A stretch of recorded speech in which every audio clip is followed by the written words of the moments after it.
review how Lincoln Lancaster County Health Department, Aging Partners, and Parks and Recreation and cooperative efforts with other city departments and community partners are working together to create and maintain conditions whereby people can lead healthy and productive lives in Lincoln. And we also like to thank all of our staff who's here today and who aren't here, who contributed to the development of this presentation. Where we live, work, and play dramatically affects our health, for better or for worse. The health of a community is dependent not only upon the genetics of its residents, but also upon the environment within which those individuals live. According to the Department of Health and Human Services Healthy People 2010 initiative, a healthy community is one that embraces the belief that health is more than merely an absence of disease. A healthy community includes elements that enable all residents to maintain a high quality of life and productivity. Other attributes of a healthy community include maintaining the community's health status, it's safe from crime and environmental hazards, making it a desirable place to live. It offers access to health care services that focus on both prevention and treatment for all members of the community. It supports its vulnerable populations, promotes self-sufficiency, has roads, schools, playgrounds, and other services to meet the needs of the people in the community. By the same token, unhealthy communities lead to chronic disease, high crime, dilapidated buildings, and a disconnection from each other. The health of our communities is critical to the growth and development of the city. So how does the growth impact healthy and productive people? You've seen these maps before in other presentations. The green indicates what Lincoln looked like in 2005. The blue represents 2008, and the red is 2017. But when we overlay those maps, we see how it has changed over the years. And you've also heard that over the last 12 years, the city grew from nearly 83 square miles in 2005 to over 96 square miles, which is a 16.3% increase or 13.55 square miles. And since the Health Department and Aging Partners are joint city and county departments, this slide shows the population growth in both the city of Lincoln and Lancaster County in terms of individual residents and households. So growth in households, population in the city increased by 13.8% in the county and by 12.6% in the last 10 years. Growth in households is similar between 13 and 14%, and this increase in growth equates to an increase in need and demand for services. For example, the large growth in our senior population presents several challenges that you'll hear about from Randy Jones later in the presentation. It is our hope that by the end of this presentation, you will have a better understanding of how the Health Department, Aging Partners, and Parks and Recreation, in collaboration with other city departments and partners, apply preventive strategies to maintain safe environments and encourage healthy lifestyles. These strategies are proven to lower healthcare costs and reduce demands on hospitals, public housing, and public safety services such as fire and EMS. But before we can ensure systems are in place that support people living healthy, quality lives, we must know the health status of our community. So goal 1 of the Healthy and Productive People is to maintain the community's health status. And this goal aligns with the Health Department's statutory responsibility to monitor health status, to identify community health problems, and diagnose and investigate health problems and hazards in the community. Our mission is to protect and promote the public's health. The 3 core functions of public health, assessment, policy development, and assurance, along with the 10 essential services, provide a working definition of public health and a guiding framework for our responsibilities. We do this by providing leadership and collaborating with many partners to address community-wide issues that impact the health of the community. By doing so, it conserves our resources, it reduces duplication, and it increases the effectiveness of all of our efforts. We also provide direct services, such as dental care and immunizations for vulnerable residents, and link them to other community resources. We inform, educate, and empower our community members to make healthier choices about health risks and hazards. And education is a component in all of our direct services and enforcement activities. We also identify policies that have been proven to be effective at improving health status and make recommendations to decision makers. We enforce the public health regulations in city municipal code, state, and federal laws. We provide protection to the community from communicable diseases and health hazards by conducting disease surveillance, inspecting food and child care facilities. We monitor for rabies vaccinations, just to name a few. We also respond to outbreaks of disease to limit the spread of disease and prevent future outbreaks. Moreover, we assure competent public health workforce, evaluate the effectiveness, accessibility, and quality of population-based health services, and we research for new insights and innovative solutions to health problems. Our ability to carry out these functions and essential services is dependent upon our ability to collect data, process and analyze, and report the data. We believe there's an expectation from the public that the health department and other government entities are the experts in health data and analysis. Data that used to come in chunks to view once a month or once a year is now flooding in on a daily basis. Selecting the best sources and creating tools to organize, analyze, and report the relevant information is critical. The health department has experienced a tenfold increase in the amount and type of information available to assess and monitor health in the past 5 years, and we believe it's likely to continue to grow. The data provided through the city's open data is used by many organizations, agencies, and individuals every year. And the health department provides this data analysis and reporting services and support for monitoring and evaluating the effectiveness of government through Taking Charge and LinkStat. The community members who collaborate together to solve community-wide issues expect the health department to expand and refine performance and outcome indicators to evaluate improvements in health status. New sources of data in the next few years may provide data for indicators that are more sensitive to changes in the community's health status.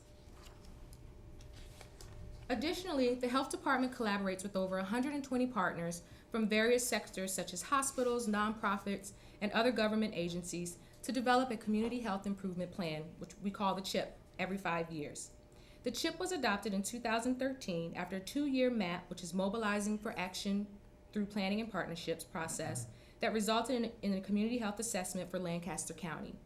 The 2013 CHIP is a community strategic plan to address issues identified as priority community health needs from the MAP process. And one of the processes was to score these health issues. The results of the scoring reaffirm that a continued focus on the 4 priority issues in the CHIP are injury prevention, behavioral health, access to care, and chronic disease prevention. We have worked closely with the hospitals and the Community Health Endowment to assure our collective efforts produces a CHIP that aligns with their planning requirements. And this assures that we are moving forward with shared goals. It is not an accident that some of the goals in the CHIP are also our LinkStat indicators. An advisory group with representatives from across the community meets at least annually for each of the priority areas to review activities, monitor trends and outcomes, and provide feedback such as actions to take or courses to change. Chronic diseases are the major cause of sickness, disability, and healthcare costs in the nation, and they can often be prevented. By choosing healthy behaviors like avoiding tobacco, eating and drinking healthier foods and beverages, getting physical activity, and even enough sleep can reduce their chance of getting chronic disease or improve their health and quality of life if they already have a chronic disease. Consider these statistics from the CDC. Tobacco prevention and control is one of the best buys in public health. States with strong tobacco control programs see a $55 return on every $1 investment, mostly from avoiding costs to treat smoking-related illnesses. Every $1 spent to fluoridate a community water system saves about $38 each year from fewer cavities needing to be treated. The annual cost of offering the National Diabetes Prevention Program is about $500 per participant, which is much lower than the $7,900 spent on diabetes care per patient each year for those who progress to type 2 diabetes. And a 13% reduction in the number of people with uncontrolled hypertension, which is about 4.7 million people, would save the healthcare system $25.3 billion per year in averted disease costs. So you can see where chronic disease is a priority for the Community Health Improvement Plan. And there are 4 strategies prioritized by the community-wide planning team. 2 of these are included in the LinkStat goals and measures: increase active living and decrease tobacco use. So our smoking rates continue to decline. Adult smoking rate has decreased from 21.8% in 2011 to 15.6% in 2016. Youth smoking has also steadily declined from 16.4% in 2011 to 12.4% in 2015. The declining trend led us to lower our initial target, which was the red line, from 18.4% for adults to 12%, which is now the blue line, and from 12% to 10% for youth. Our 2017 data from the Youth Risk Behavior Survey was too low for a valid comparison, and we're working to improve the response rate in 2019. Many factors have contributed to the decrease in the adult smoking rate, including comprehensive smoke-free, tobacco-free policies, access to tobacco cessation aids, recognition of the hazards of tobacco use, and a culture that supports a smoke-free tobacco environment. And if Tom is here, Tom or Chief Despain here? Yeah. They were here. Okay, well, they were going to kind of comment on tobacco use and its correlation with the residential fires and improvements we've made over the years. Siobhan, if I may, Yes, sir. could you address the electronic cigarettes and any impact, or is that coming Yes, up? that's coming up. I will. Thank you. This map shows tobacco use. Let's see. Okay, here we go. It's coming up though, sir. This map shows tobacco use by census tracts, and as you can see, areas of the city that has high poverty or high density of housing is also the area where there is a lot of prevalence of tobacco use. Well, they're back. Oh, they're back. Oh, Tom, did you want to come make a comment about grown tobacco and its correlation or Yeah, what I you've seen would. with the residential fire? You know, residential fires here in Lincoln are often linked to smoking. In fact, it's our number 2 cause. Cooking fires are number 1, but in the United States, the number 2 cause of residential fires is smoking. Can you all hear back there? Okay. And you've probably noticed this. If you haven't, you will now. That when you see one of these stories that hits the 6 o'clock news about a fire in an apartment complex here in Lincoln, almost invariably it'll be followed up in a day or two by a finding that the source of the fire was the careless discarding of smoking materials. And it's very, very predictable. You know, I'd say in about half of the cases, maybe just a little bit under half, someone has stubbed out a cigarette butt in a flower pot on the deck, and it was a plastic flower pot. And, you know, that was the source of the fire. So by reducing smoking rates in the city, you're also reducing the risk of residential fire and the loss from that as well, and the number of people displaced. And since a lot of these happen in apartment buildings, you know, sometimes you'll have 20, 30, 40 people, you know, 8 or 10 families displaced by one of these fires that happens in a 12-plex or an 18-unit apartment building. Thank you. And on to your question, Councilman, about vaping and e-cigarette use in Lancaster County. The 2015 data showed 23.8% of teens reported using electronic vapor products in the past 30 days. 39.1% have ever tried an electronic vapor product, and in 2016, 25.7% adults also used vaping products. This may indicate an emerging trend that is worrisome. Research on the long-term effects of vaping is nearly non-existent. And public health in general, we're concerned that both adults and youth will later switch back to smoking tobacco. The other biggest threat is in the form in which these products are being used. These vaping products come in different sizes and shapes. And this particular product on the screen is about the size of a USB flash or a pen drive. And it also charges using a USB port on a computer. So imagine kids being able to just take these right to school thinking it's a USB drive, but it's actually a mechanism to vape.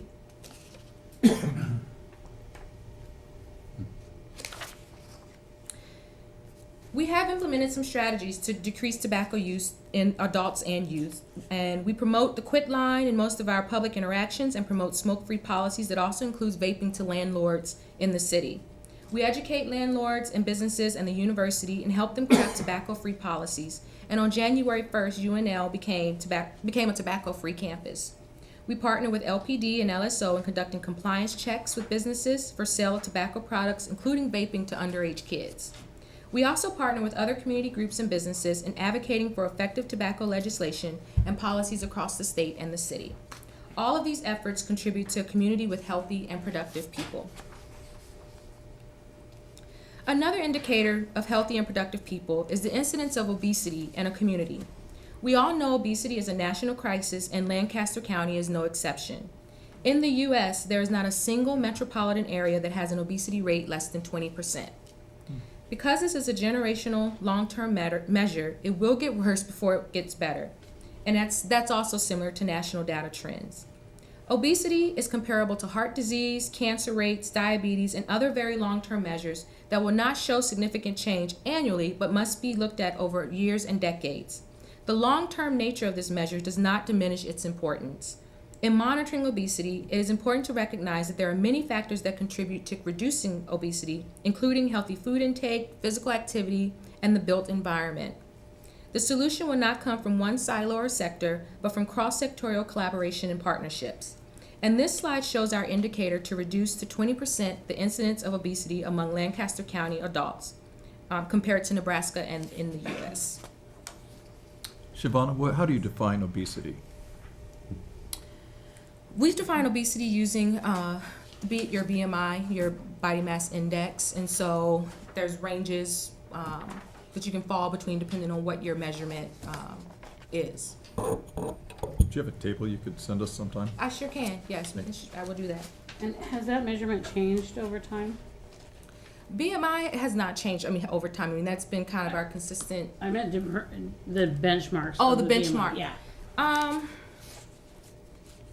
That I would have to get back to you. Okay. I think for us, our goal, we set the goal at 20%. And if you look at the national data, there's like I said, there's no city that has even met that. And if you looked at over time, how we just increased over time instead of decreasing. But I'd be happy to send more information on that and get a more. And in particular, I'm just curious, like if they've changed, like the level is lower in the amount of BMI that's thrown into that category, or you know what I'm saying? Yep. Thank you.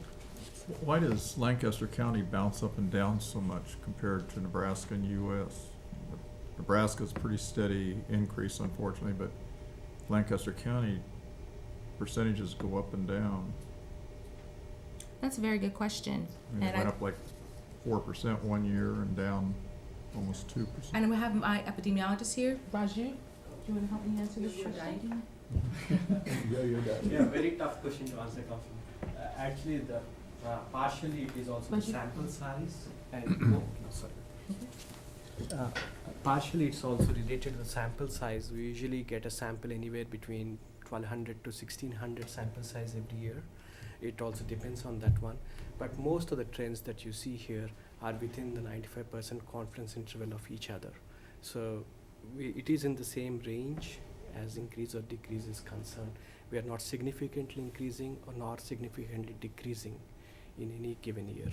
But the trend has been anywhere between 26 to 28% overall since last 15 years or so. Thank you. Thank you.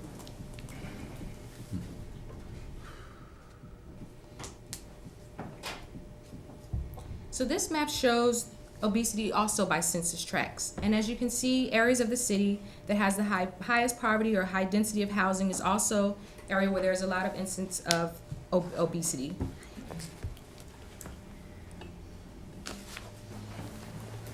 We continue to monitor obesity and physical activity levels in the community.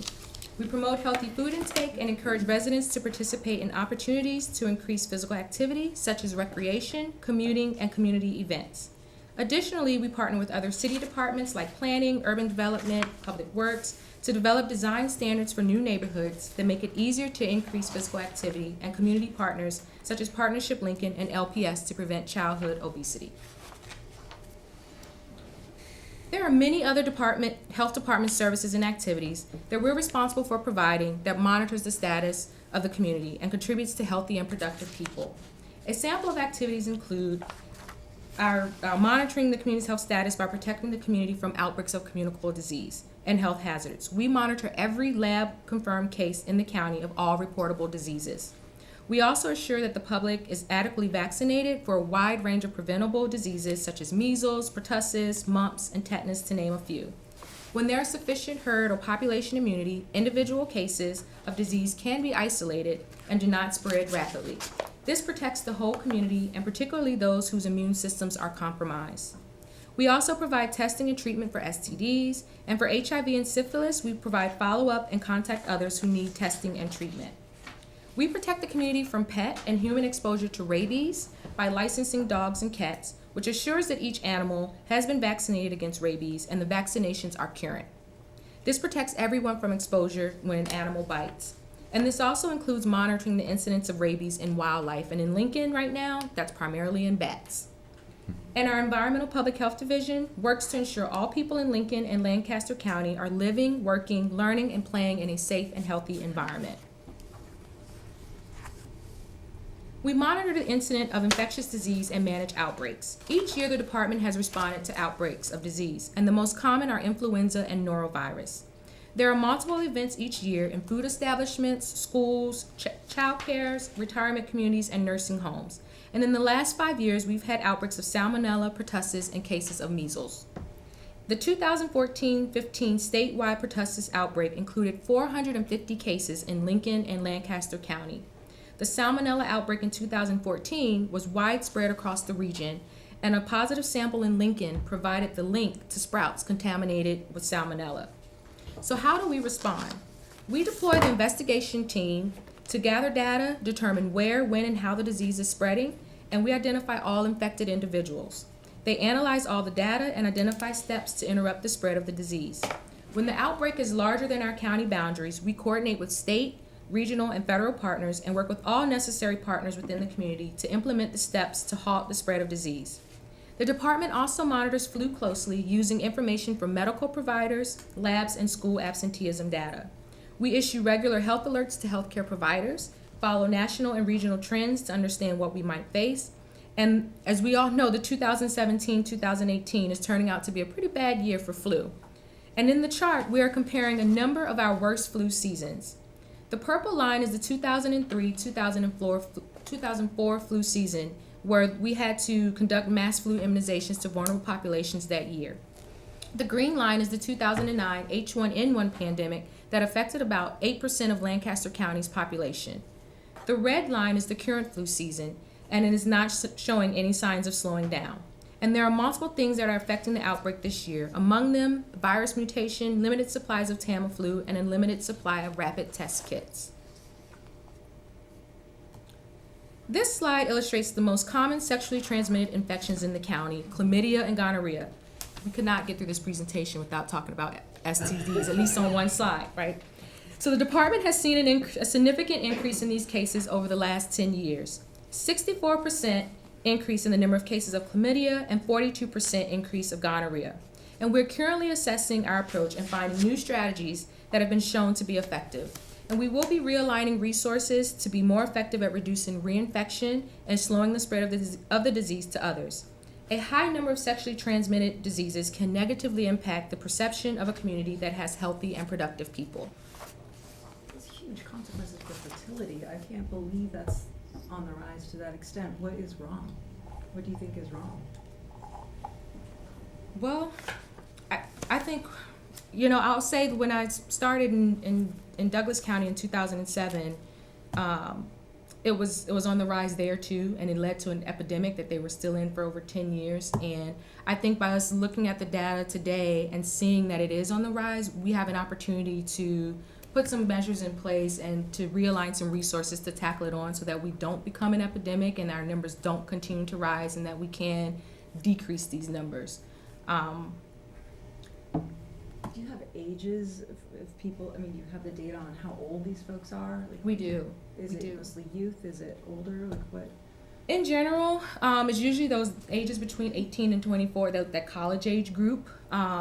In general, but I can get you specific numbers specifically for Lancaster County and what we're seeing. If you would like that information, I can definitely give that to you.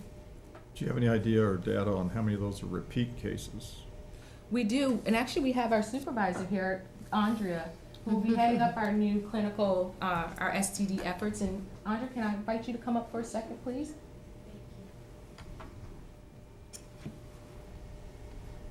And she can tell us in detail what we're seeing in the clinics. Could you completely introduce yourself, please? Yes, sure. I'm Andrea Haberman. I'm the nurse manager, basically, for the local health department here at Lincoln Lancaster.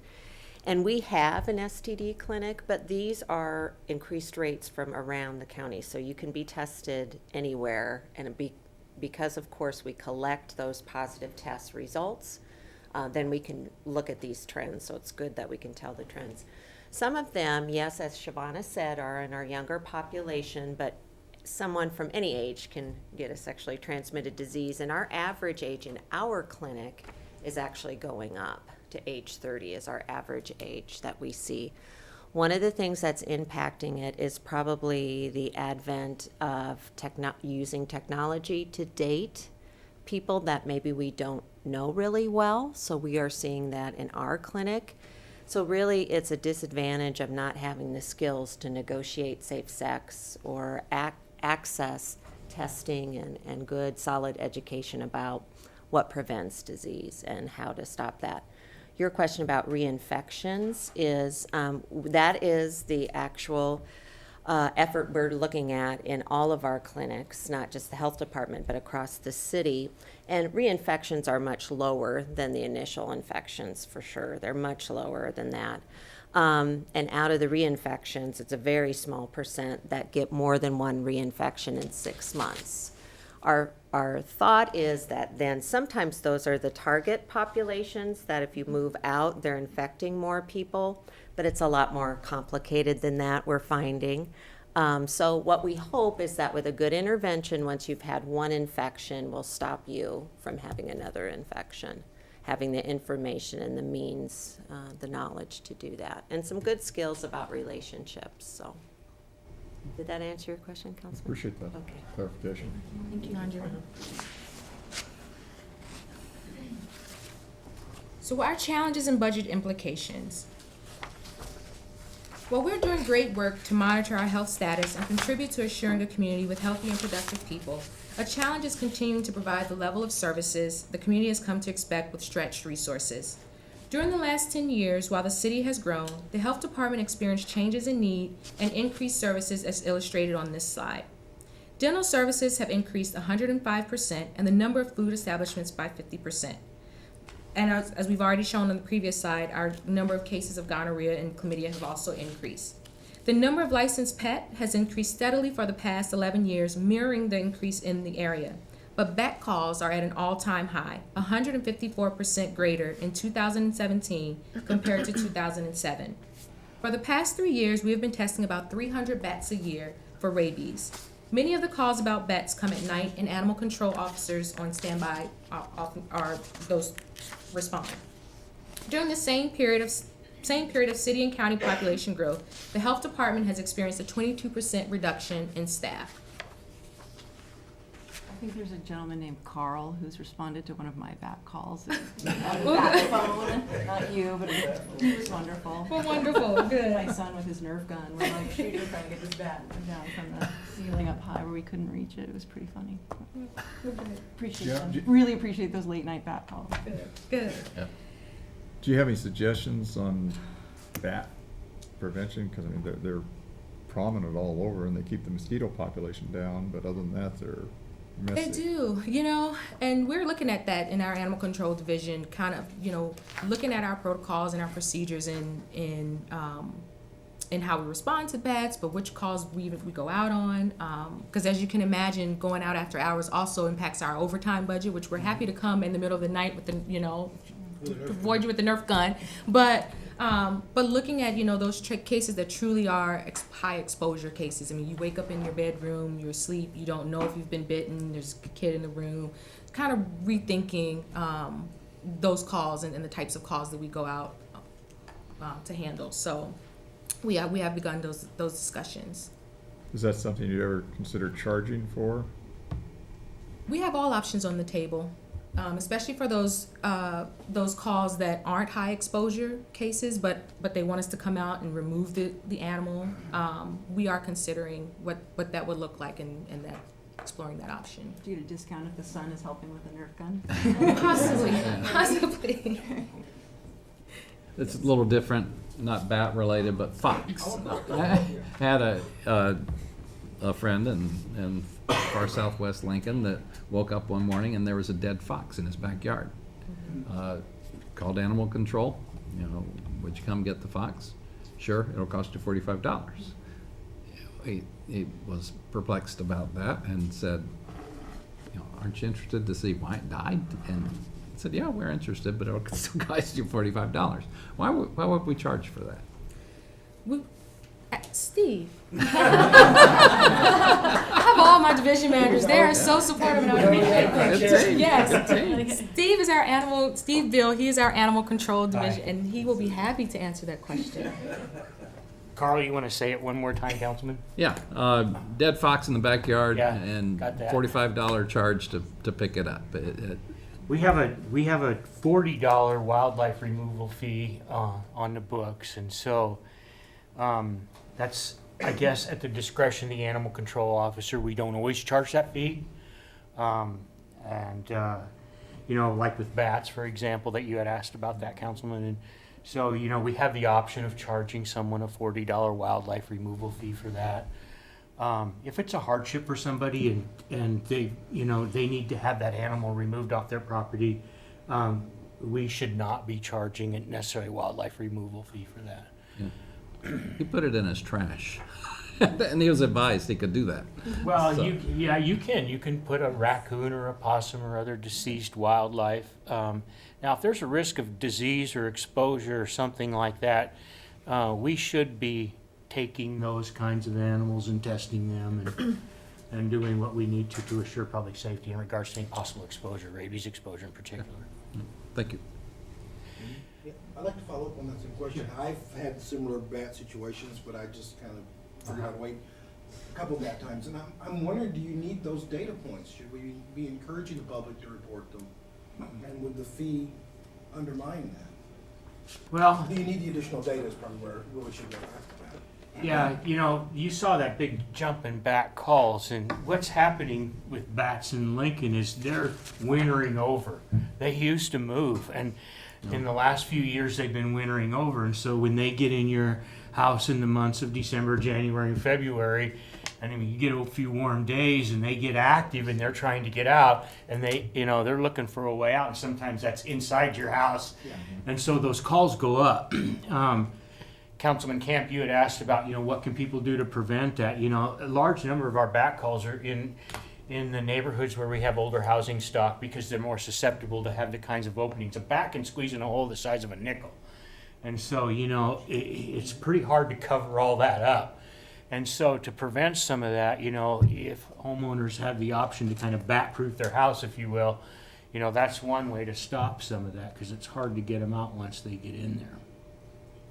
I'm not sure I completely answered your question.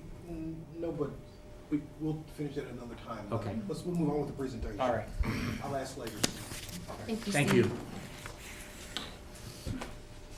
So the department has had to prioritize programs and eliminate or reduce programs and services based on those priorities, and the need for services in some of these areas, such as communicable disease, are reemerging. This slide is the per capita of the health department budget from the city general fund. In the last 11 years, our per capita budget increased by about 99 cents, or an increase of 9 cents per year. In the last 11 years, we actually decreased the city general fund in 5 of those years. While our budget increased by 5.6%, inflation between 2008 and 2017 was about 13.5%, and so the health department's budget grew only by a little over a third of inflation's rate. Giovanna, what you're saying here, is that what the city or county pay, not including federal grants and that sort of thing, or is this your total? No, this is not including our grants, and this is just looking at our city funds.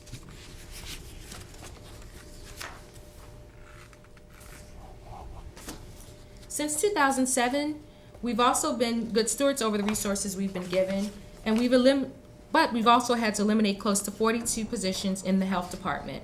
33% of those were grant positions, and 9 were general fund positions. The department also used opportunities provided by vacancies to evaluate what type of staffing we would need to best meet those changing needs of the community.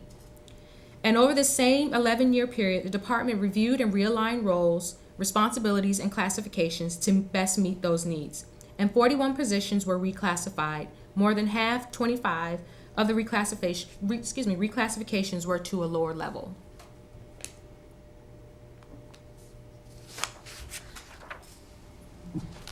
So the growth of the city and the reductions in programs and staffing have created significant challenges for the health department to monitor health status. And over the years, we have worked to identify programs that have been shown to be effective. We've realigned and reallocated existing resources to address important needs. We've used innovation and technology to find practical ways to support staff, create efficiencies, and be more effective. And some program areas that have been reduced in these years are again showing increased need for resources. And in this budget, we will be asking for additional FTEs in several program areas. And they include data support or epidemiology to meet the increasing demand for information, the flood of data from new sources that can provide better information to the public and decision makers, and to continue to improve our ability to measure, report, and improve services for a healthier Lincoln and Lancaster County. We'll be asking for an additional animal control officer to increase licensing, meet increased calls for service, and assure officer safety during after-hours calls. We'll also be realignment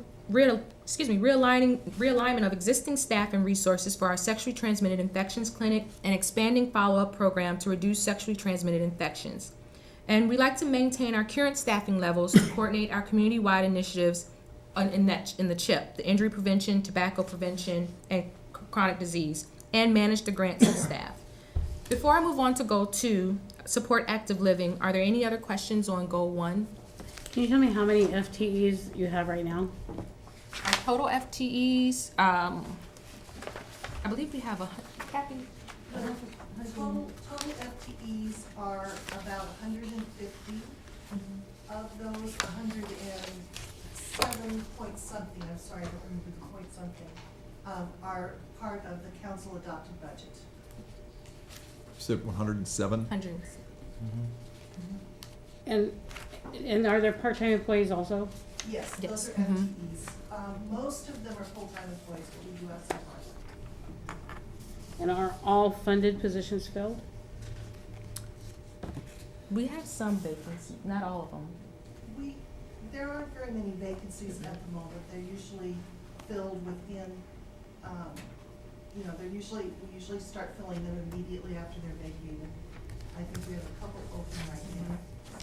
Just a couple. Can you just get us some information on if you have any that are funded but aren't filled, and how long since they've been filled? Yes. Thank you. Yes. Siobhan, going back where you said that between 2007 and 2018, there were 42 health department positions eliminated. So at one point then, would it be fair to say there are 190 plus health department employees?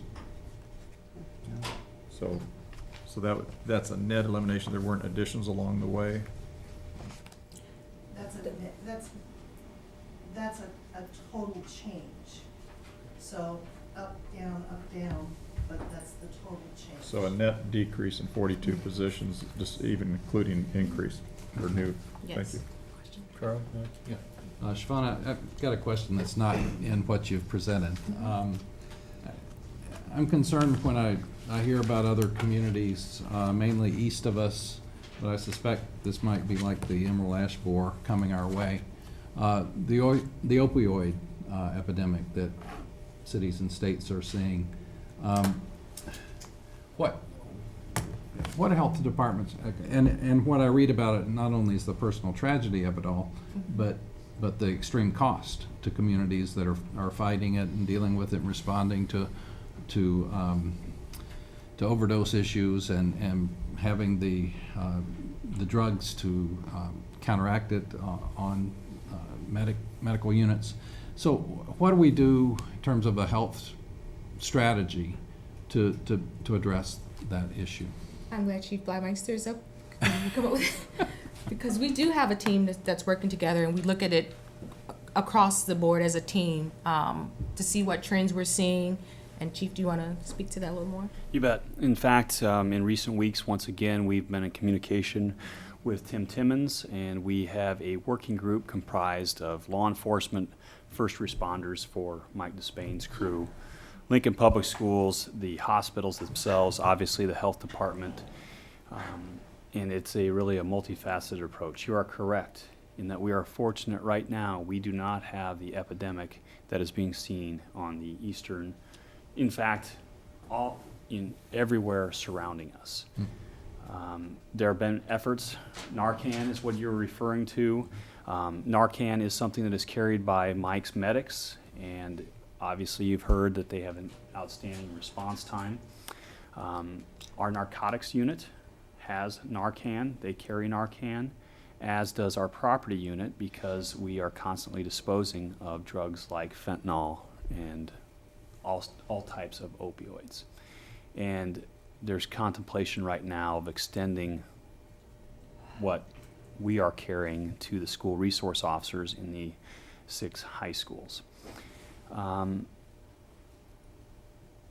We don't share personal health information, but we watch these trends very, very closely, because there's a chance that the medics might see something that we're not seeing, although there's normally a lot of overlap there, because if they're responding to an overdose per se, we're investigating that overdose. We're finding out, where are these drugs coming from? Are they obtained legally? Are they stolen? How were they used? What led to this particular point? So we're sharing the data. We work together. We have many plans in place, and we'll continue to have those conversations. Marion? I'm glad you asked about that, Carl. Something was on, I think, all of our minds. But I also was just going to ask you a bigger picture question, because you're monitoring health. What are you seeing as like the top 3 to 5 ways that people die in Lancaster County, or the top 3 to 5 ways that people are injured? And does that kind of trend analysis drive your activity as a department, or is are you kind of coming at the things you feel like you can tackle when it comes to tobacco and obesity, et cetera?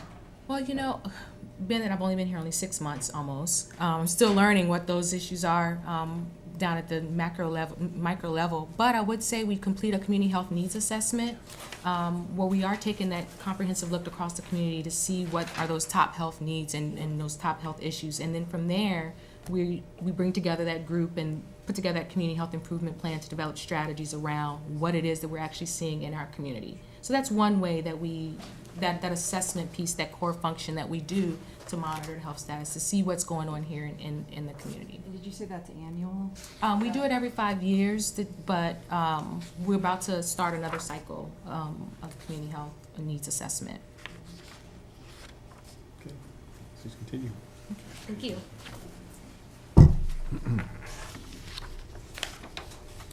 So a community with healthy and productive people supports, promotes, and provides opportunities for active lifestyles. In this section, you'll hear how and why the health department is monitoring physical activity levels of adults and children. Additionally, Lynn Johnson will describe parks and recreations programs and facilities that encourage active living and healthy lifestyles that positively impact the health status of the community. And research indicates that having outdoor recreation opportunities such as parks and trails close to your homes makes it more likely that you will regularly engage in beneficial physical activities.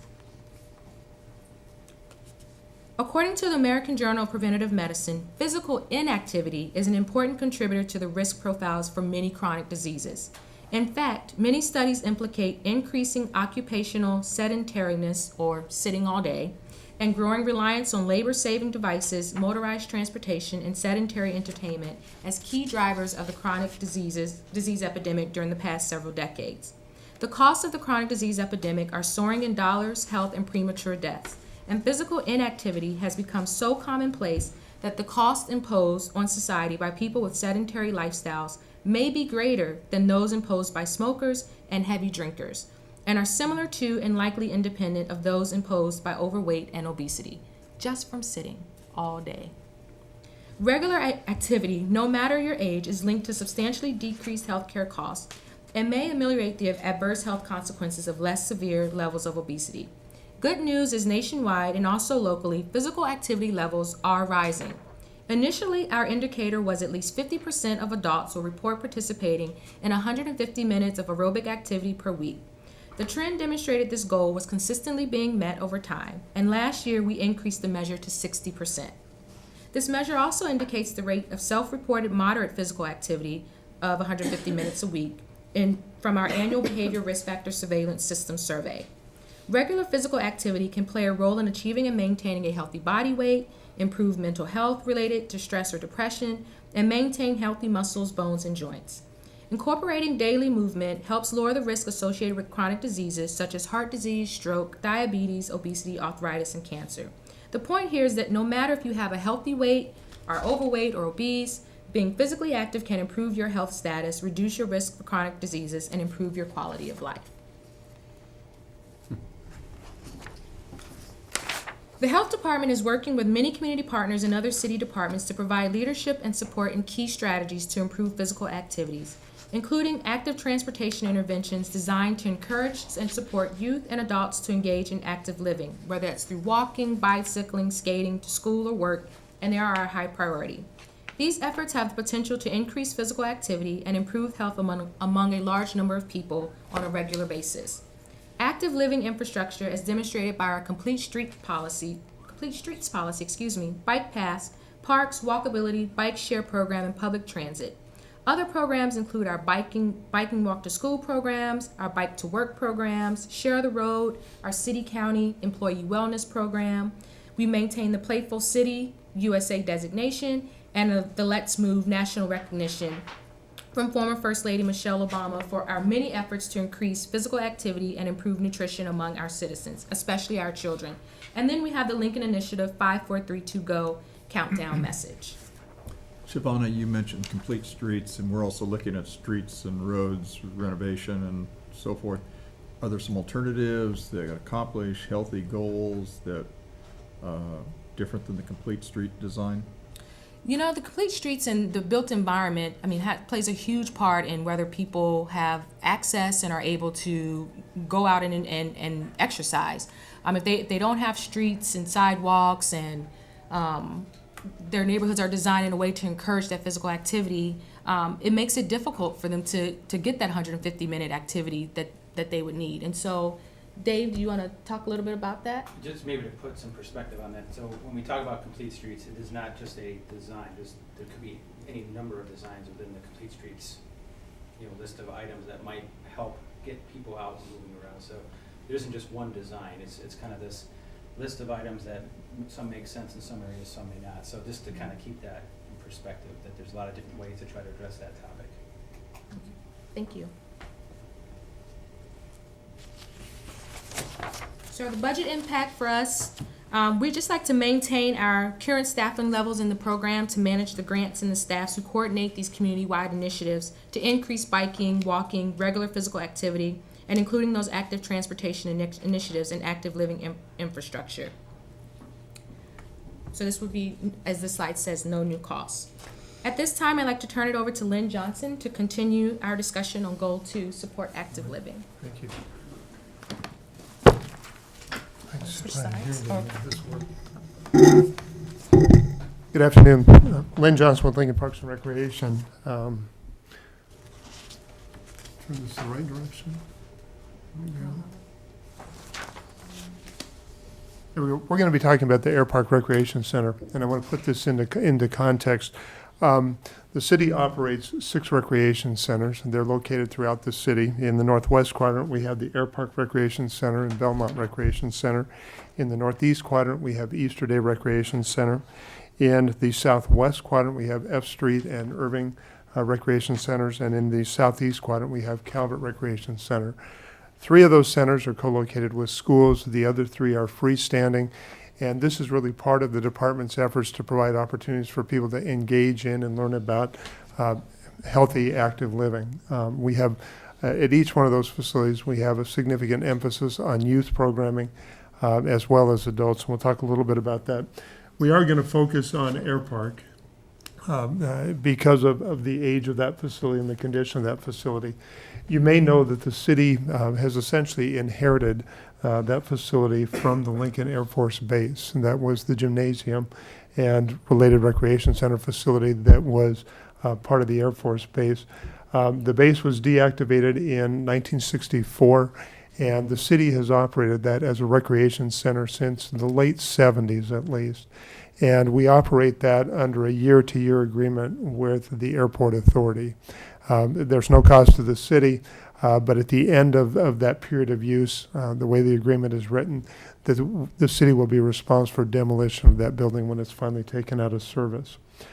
The challenges that we've got with that building is that it probably was never designed to be in service for 60, 70, perhaps 80 years. And we're starting to see some of the challenges with operating the building.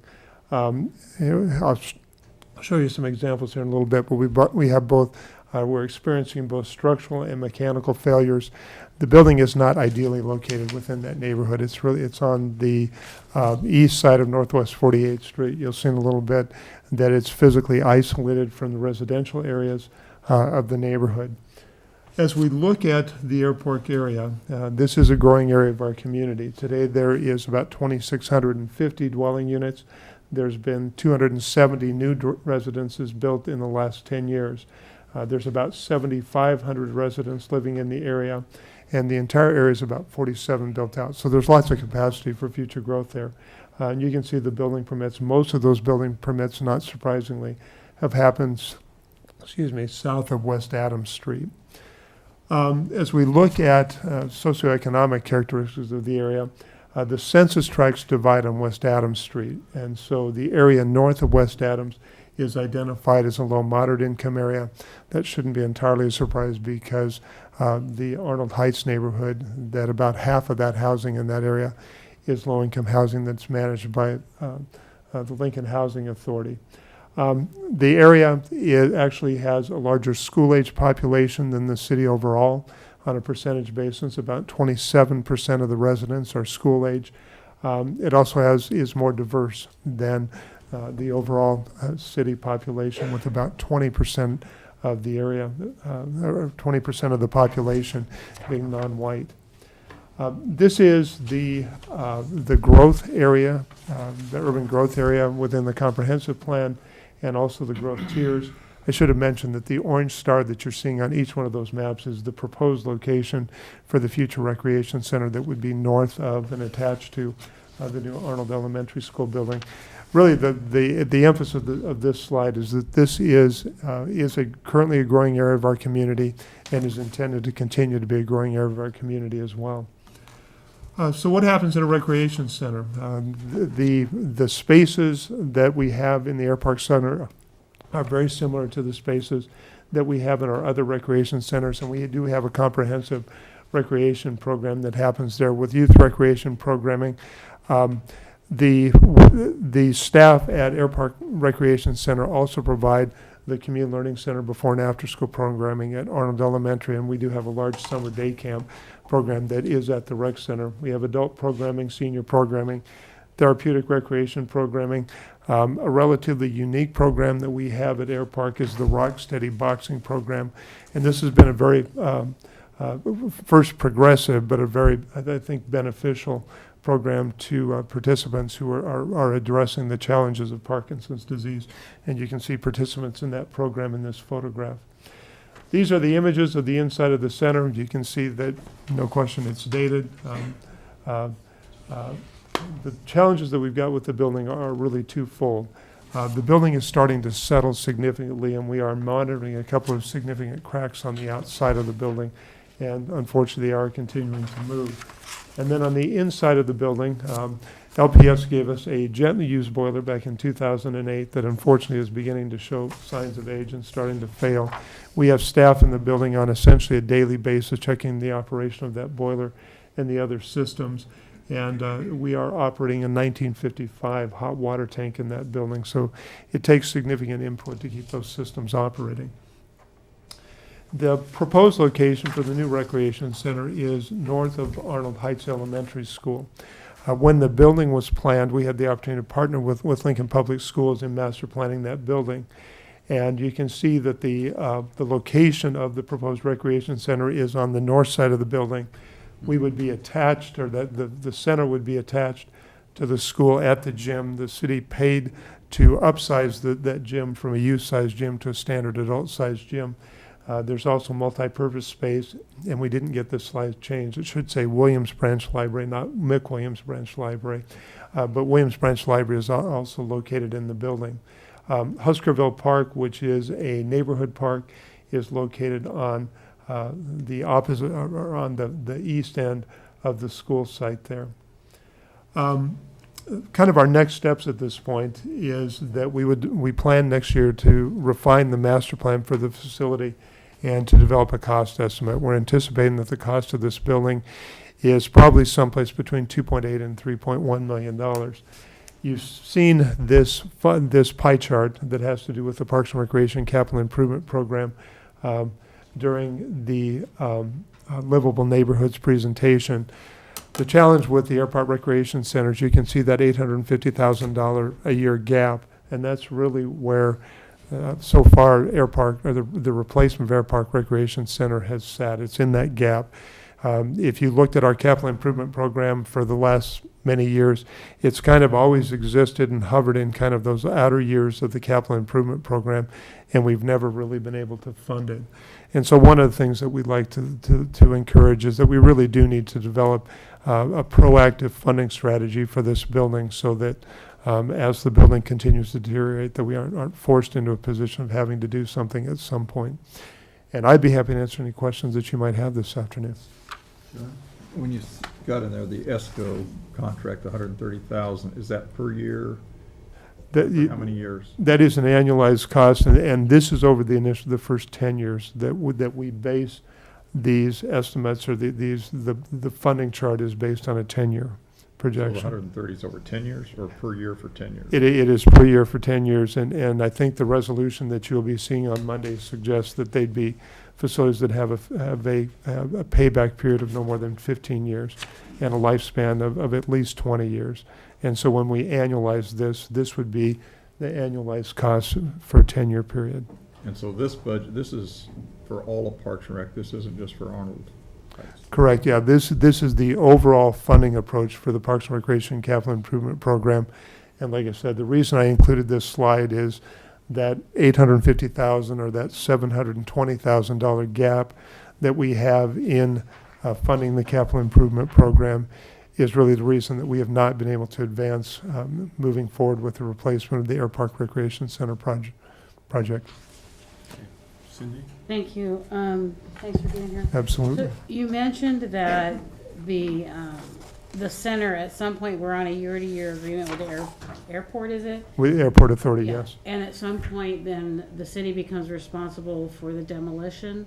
Do we have an estimated time on that, or is there a date certain on that at all? There is not a date certain. What the agreement says is that we will continue to operate as long as the building allows us to, or until we get the building replaced on these one-year cycles.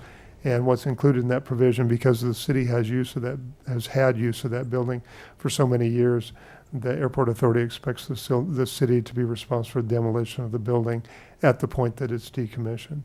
And at the point that it's decommissioned, do we become owners of the property or not? We do not, yeah. The building sits on Lincoln Airport Authority property. Thank you.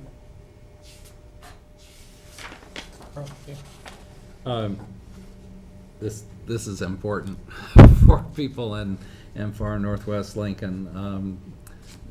You know, as you've described, the current facility is shot, and your pictures don't completely do that justice. Yeah.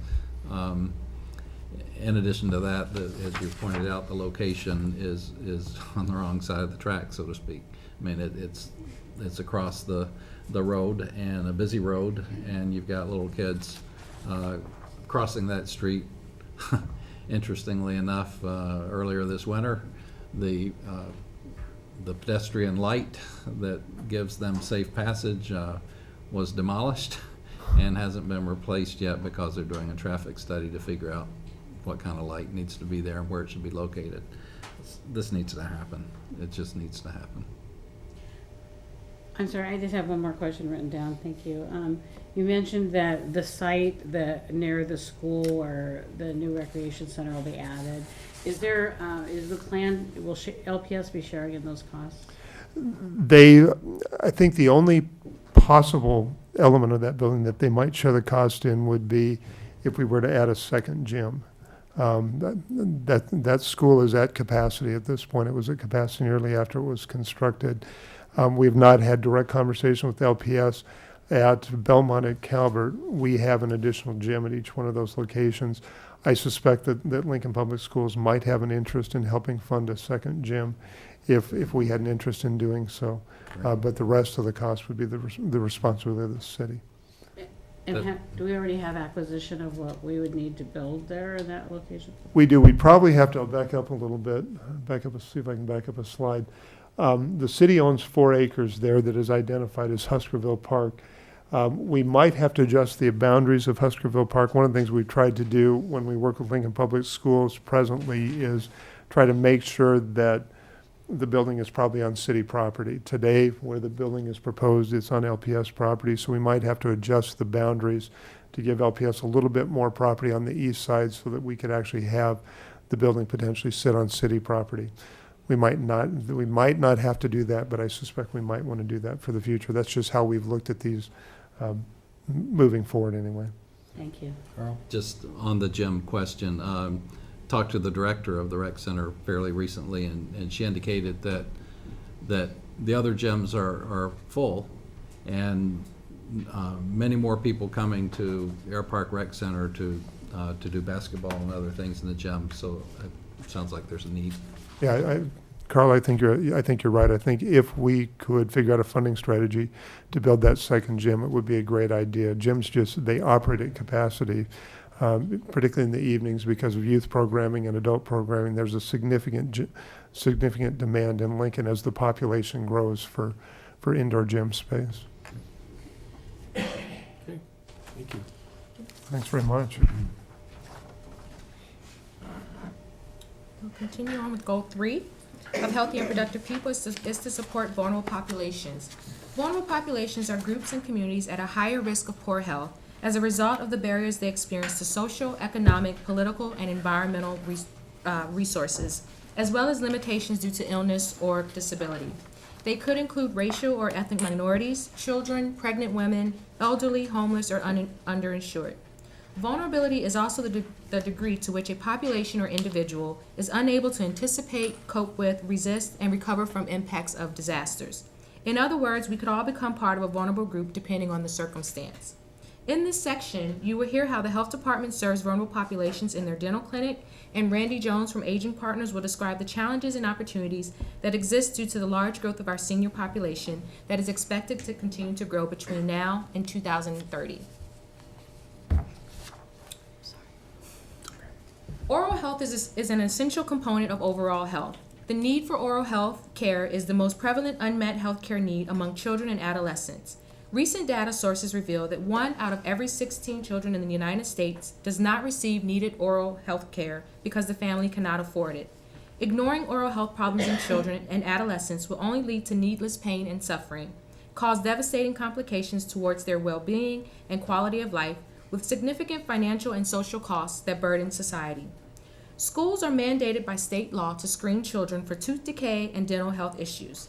Our dental clinic collaborates with LPS to coordinate screenings using community volunteer dentists targeting children that have not reported to school health offices that they saw a dentist in the past 12 months. We then work with the school nurses to assure that the children find a dental home. This includes referrals to community dentists and to our clinic. Our goal is to reduce by 25% the number of children in our schools who have not seen a dentist. Increases in the population and influx of refugees have increased this challenge. Since fiscal year 07-08, LPS elementary students have increased by over 3,700 children, and during this time, the screening numbers and percentages have hovered around 27% in fiscal year 07-08 to as high as 33% in fiscal years 2010-11. This past fiscal year, we met the indicator at 18%, and this is a 9% reduction when compared to previous years. Since fiscal year 2007, our dental visits have increased by 105%. The clinic has seen an increase in the number of children being served, and this past fiscal year, 63% of our patients were children compared to 43% in years 08 and 09. The second slide shows the composition of our dental clients. Few community dentists accept Medicaid, and patients who are non-English speaking have difficulty getting services and provide challenges for the provider. This past fiscal year, 77% of patients were enrolled in Medicaid compared to 43% in 08 and 09. And 73% of our clients enrolled in Medicaid were children and 27% were adults. Additionally, in this past fiscal year, 81% of our patients were of racial and ethnic minorities and white non-English speaking, compared to 44% in fiscal year 08 and 09.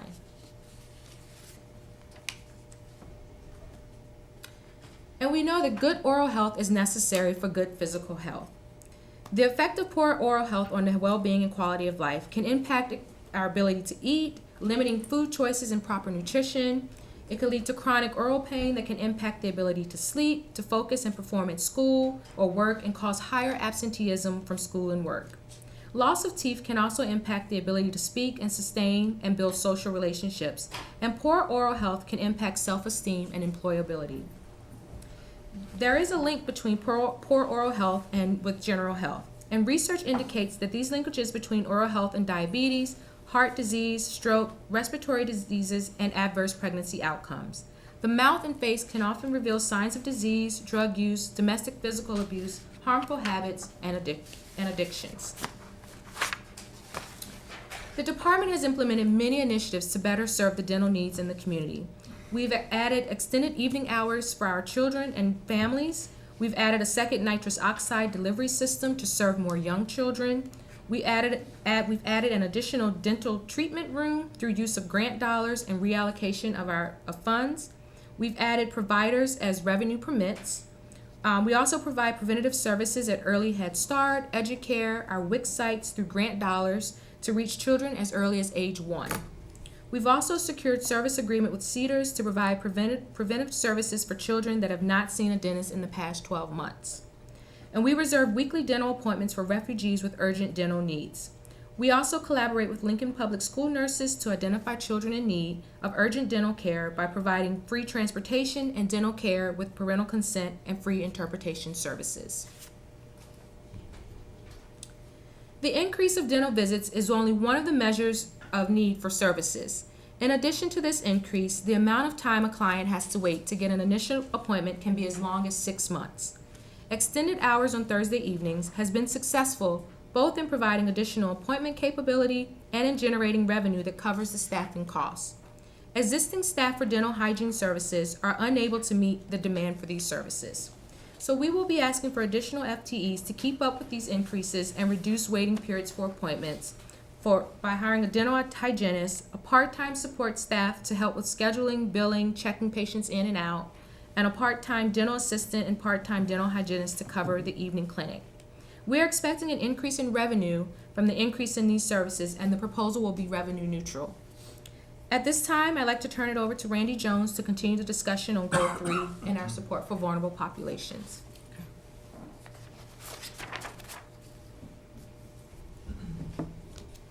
Great, thank you. Hello, Council.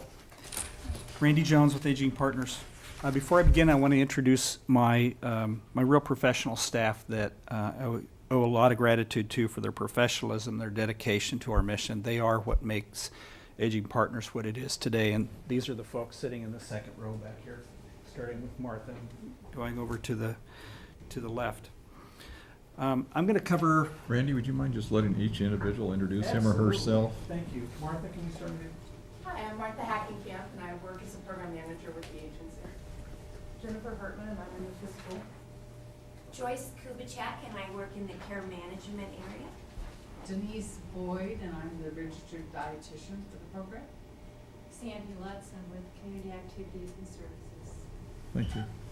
And you'll notice we stole from the mayor's office, our public relations person. Dave Norris, Public Information.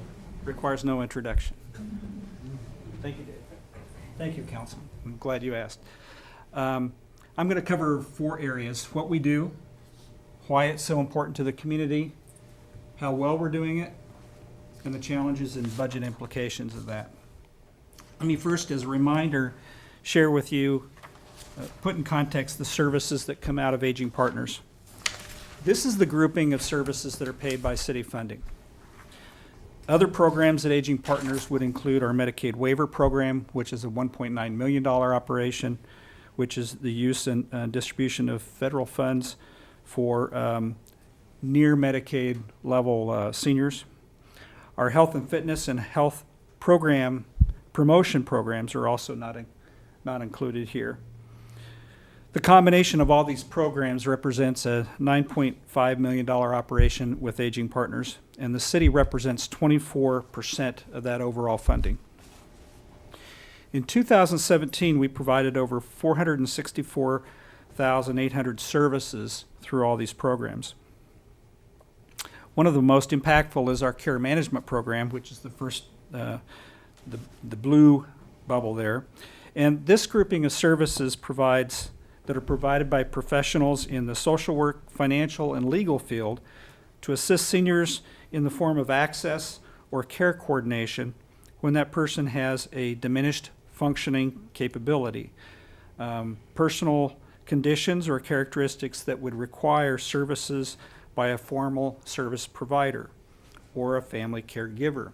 We are not the direct service provider in terms of the if someone needs help with home cleaning, but we, through assessment, recognize the need for those services and help the individual access those services from a variety of resources in the community. We also can access federal funds to pay for some of those services. Examples would include a simple assessment to more complex situations such as access to low-income housing. We often engage with other city departments and are working on systems for referrals from Lincoln Fire, Lincoln Police, Codes Administration, and we work frequently with Adult Protective Services to become engaged when a senior is living in hazardous environments or experiences abuse. Our transportation program in the green, we have a very small fleet of small buses that transport seniors from their homes to the senior center so that they can access our programs and services. Without this service, they would not be accessing our services at our senior centers. In the middle is our information and assistance, and these are professionally certified staff who we call First Service, and they're the entry point to Aging Partners. They may conduct assessments over the phone and do what's called options counseling over the phone, which is exploring the needs of the caller and exploring options with the caller in terms of how to address that need. Our handyman services is a core of largely retired workers who help provide simple handyman services that will allow someone to remain in their home.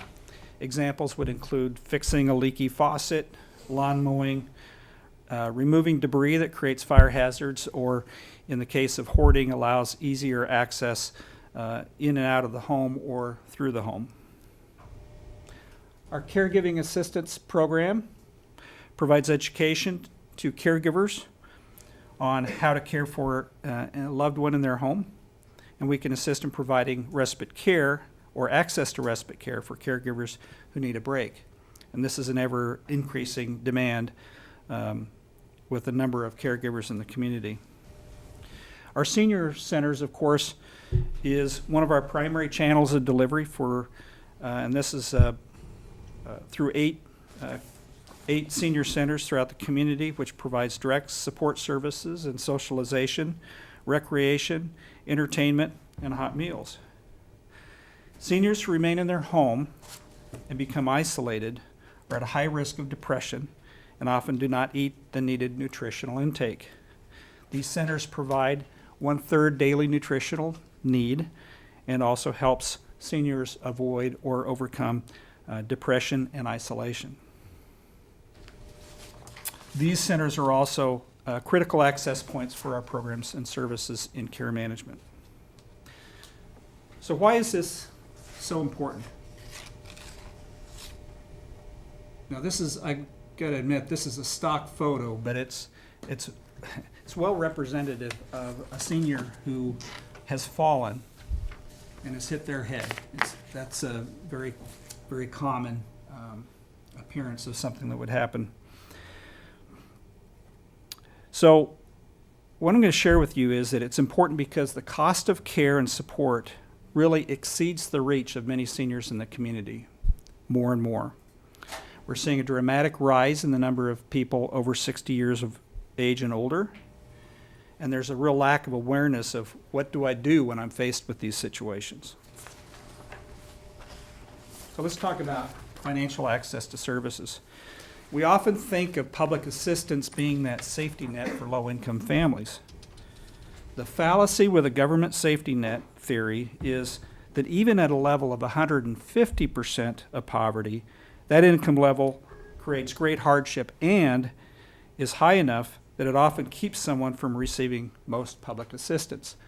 So you see here on household size, let's say in one case for a single woman who's living in their home, if she is above poverty level, above $12,000 $140 a year, she will not have access to many public benefits or public resources.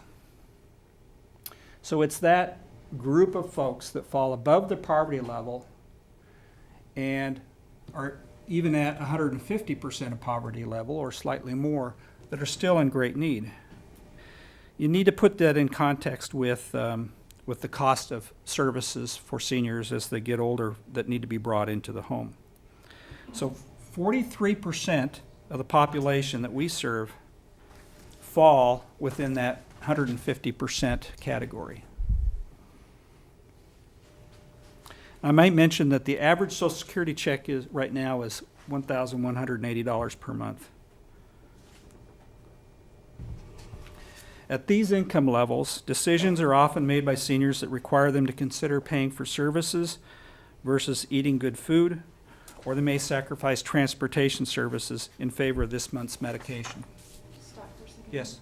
What's 100% on that pie chart? Like, you're talking about percentages. What is the total size of population served by aging partners?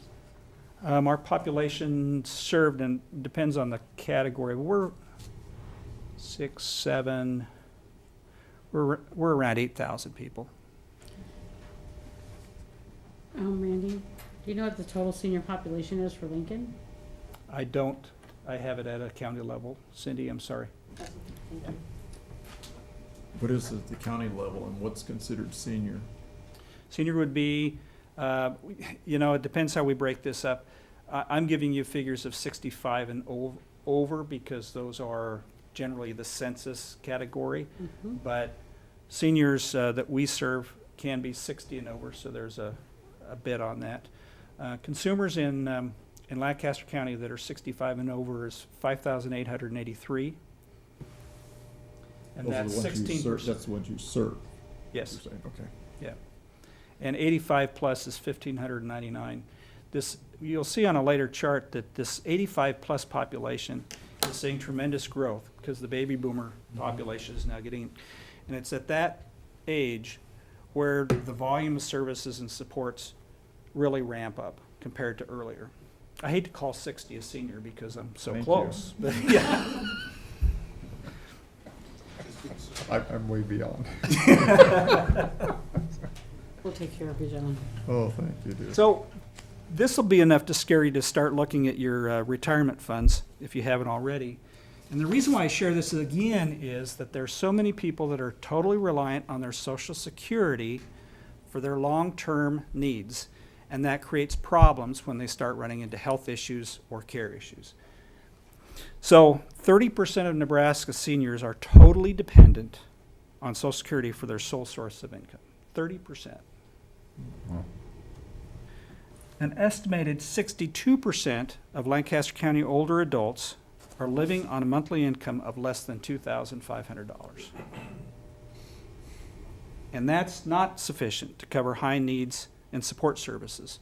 So for example, in Lincoln, you want to hire a homemaker to be in your home 40 hours a week, you're looking at $3,900 cost per month. Assisted living, you're looking at an average of $4,290 a month. And in a nursing home, you're looking at $6,692 a month. And those are figures that were provided to us 2 years ago. So it's no wonder that low-income seniors need to stay in their homes or really want to stay in their homes because it's not cost-effective or affordable to live outside of their homes.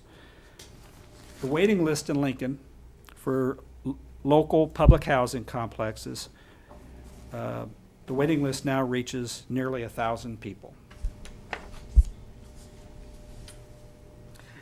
The number of older adults in Lancaster County in this, yes? We'll come back to it later. The number of older adults in Lancaster, and I might say, Bernie, I don't know if this is related to your question, but that 1,000 people are not just seniors. That was my question. Okay. The number of older adults in Lancaster County in this situation is estimated to grow by 107% between 2010, 5 years ago, and 2040.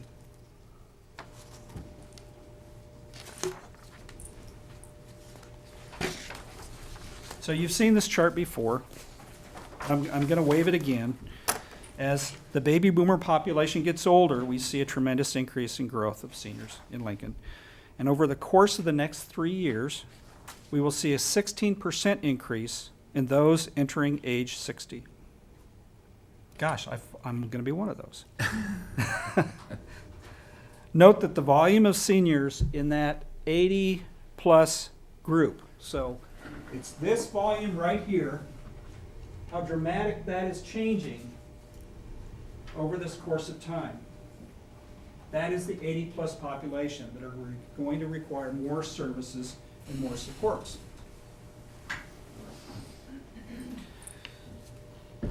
We are going to see a 141% increase in that population size between today and 2040. So how well are we doing at serving the population? This comes from our LinkStat measurements, and one of the standards is to measure how good of a job that we are doing in reaching seniors who live alone. This is an at-risk group. We measure how many seniors who are using our meal service and transportation services and how many of them actually live alone. Our goal is that we're reaching 50% of that 50% of the population we're serving in these categories live alone. And we're achieving that. You'll see that we've consistently been over 50%. The red bar tells us that 26% of Lancaster County seniors live alone.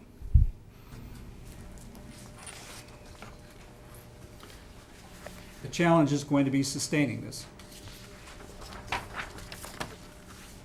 We also measure whether we're reaching 20% of the senior population age 65 and over.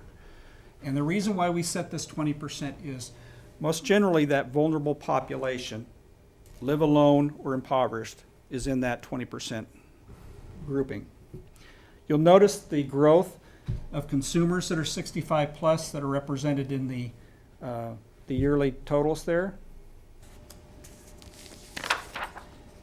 And our current reach.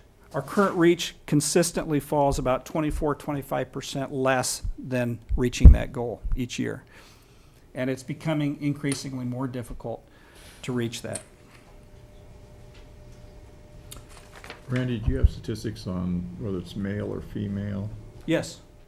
I can provide that to you if you'd like. It's good news, bad news. Yeah. Bad news for us, John. So here's some more bad news.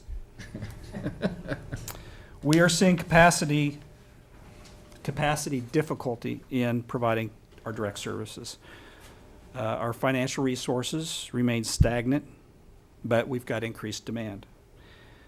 Our important caregiving or care planning and social work services are seeing lag times in their ability to provide the case management services needed. 48% of our clients that are referred to this unit do not receive their first visit for over 7 days, and 13% of those don't see service until after 14 days. And Randy, is this service from Aging Partners? Yes. Okay, thank you.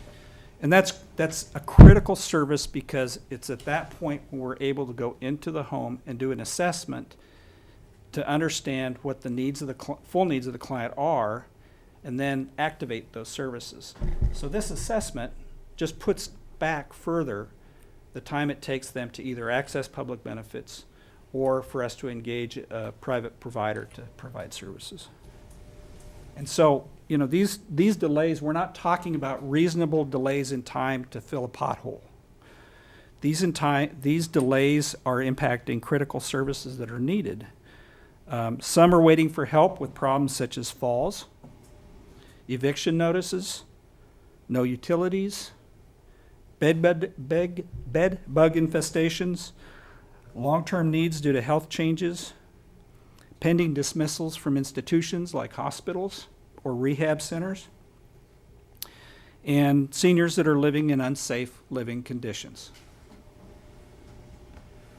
For situations where we can access benefits, it can delay for over a month their access to a public assistance that they may be entitled to. Let me give you an example of a recent case. And this is a woman who had one relative who lived hundreds of miles away who was faced with an eviction from her rental unit. She had a severe bed bug infestation, and she lived in an unhealthy, hoarding environment. She was also unable to take appropriate actions in her apartment to remove her items so that the landlord could effectively spray for the bed bugs. So our worker went into the home. Oh, she was faced with eviction because of that. Not only were the bed bugs causing the eviction, but the bed bugs present a negative health effect. Health effects like allergy reactions to the bites, which can be severe, mental health impacts on people living in infested homes, and reported effects such as anxiety, insomnia, and systemic reactions to those bites. So we went into the home and conducted an assessment. We worked with the client on developing a plan of action, and the plan included engagement of the relative who lived a couple hundred miles away, and we accessed resources to help remove the hoarded items, packaged and cleaned the items to be kept in the apartment. These actions caused the landlord to be able to exterminate the rental unit so that the senior could remain in the apartment and not be evicted. Obviously, this is the result, resulted in an improved, healthy living environment for the client and for others in the apartment complex.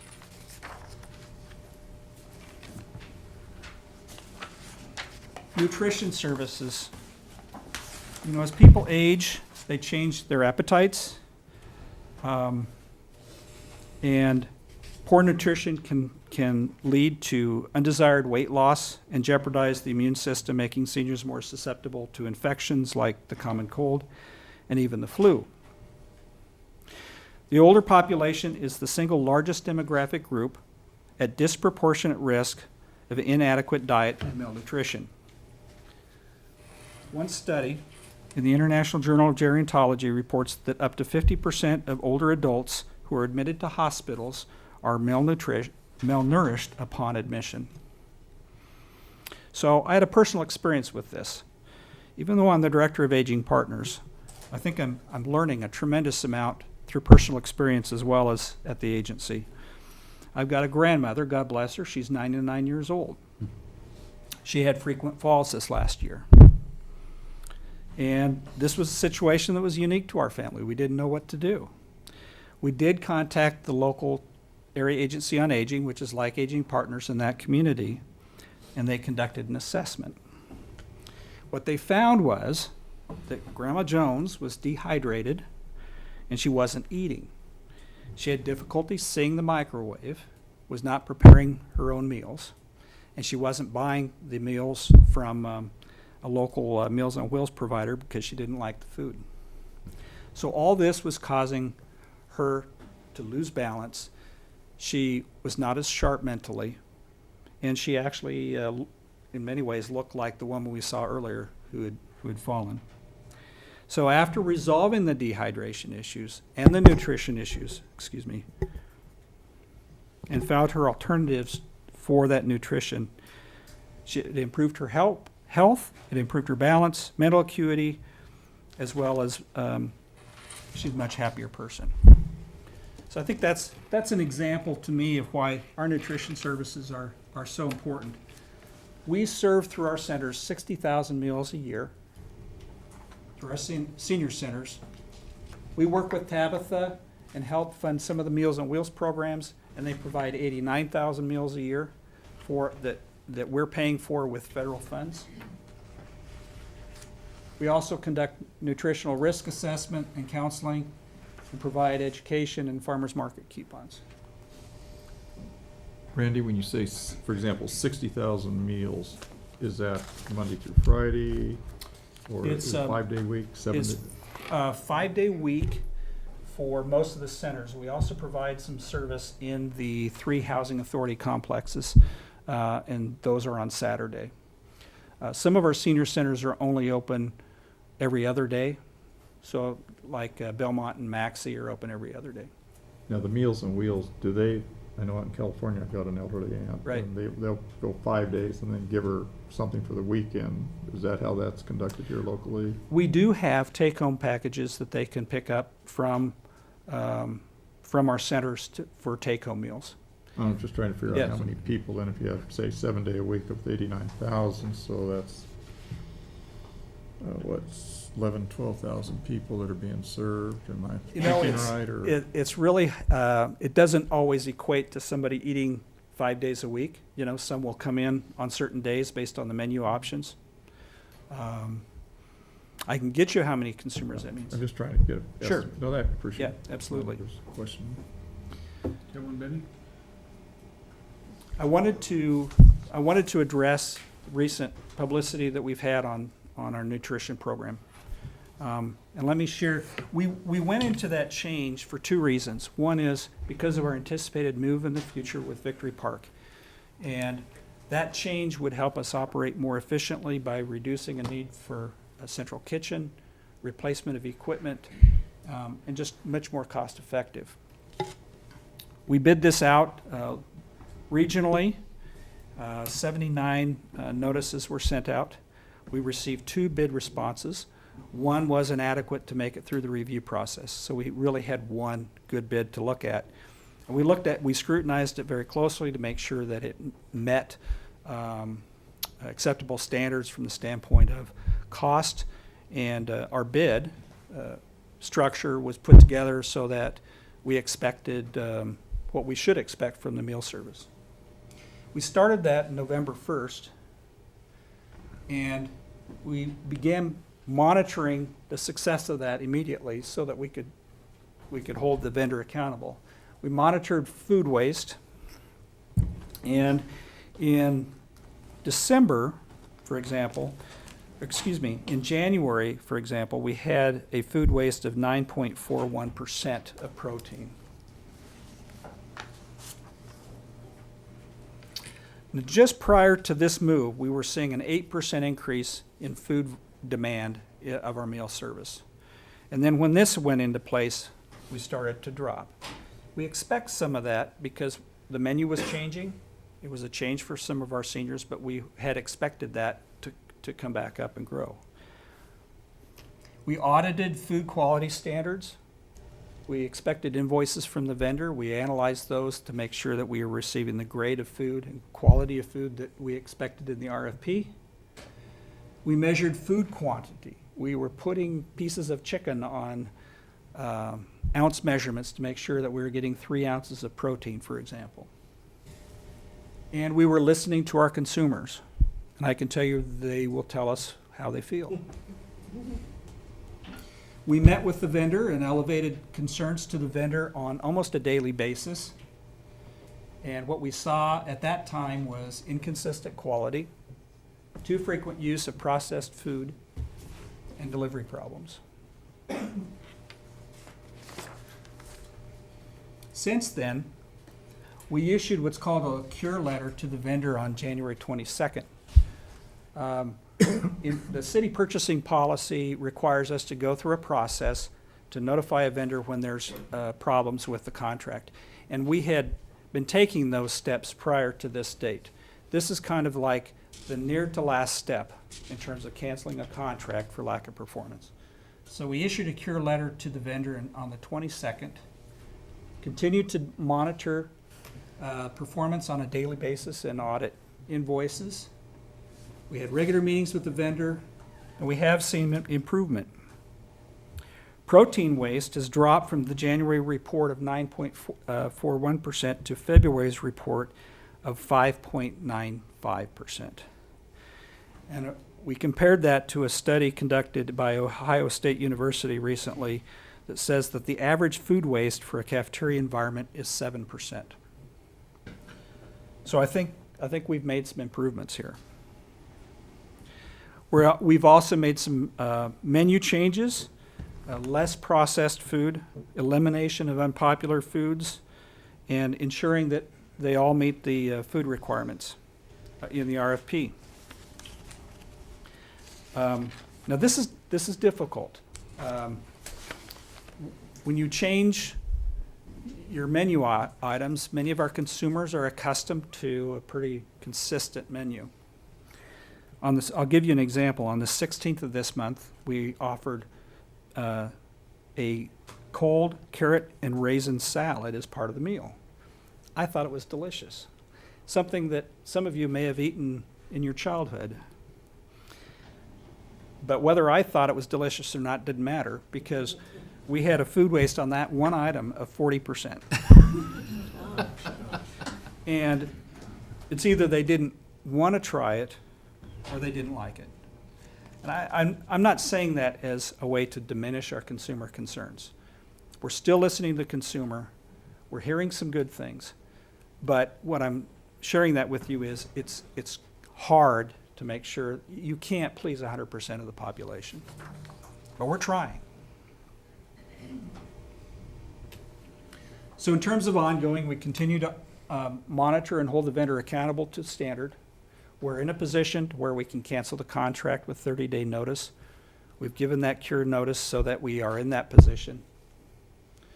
I am going to be budgeting for a return to the central kitchen, but only as a backup. I need to have the flexibility that if this doesn't work and we revert back to previous performance, that I can quickly revert back to either a central kitchen concept or another option or another vendor. It's too important for us to not have that capability. Cindy? So as you know, I've been a huge advocate of having the kitchen there anyway. So my question though is whether, when you say you're using that as a backup, so you're thinking of moving, at some point there will probably be moving from the downtown location. Right. Okay, and so are you thinking that if you move and are building something, are going to automatically include a kitchen? Or are you thinking you're going to know where it'll go if that becomes necessary?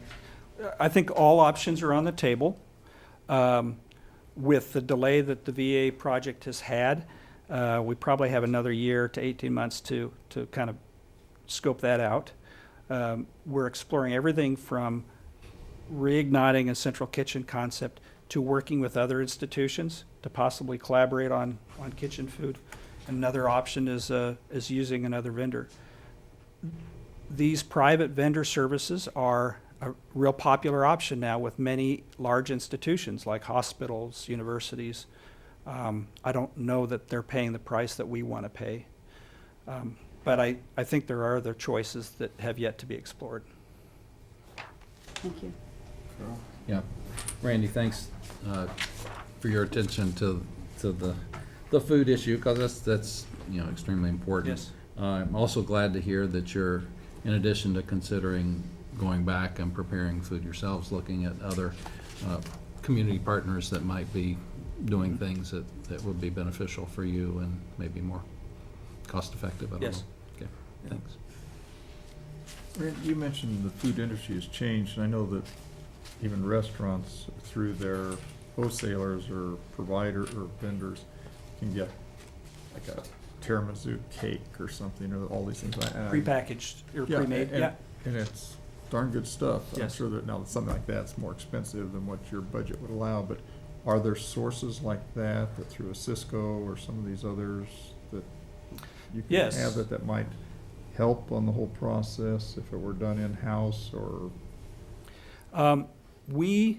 We used a combination of those type of pre-prepared foods in the past, even when we had central kitchen, because they require, they're not as easy as like a cheesecake where you just, serve it, but require heating, maintaining the heat, and cooking up to temperature.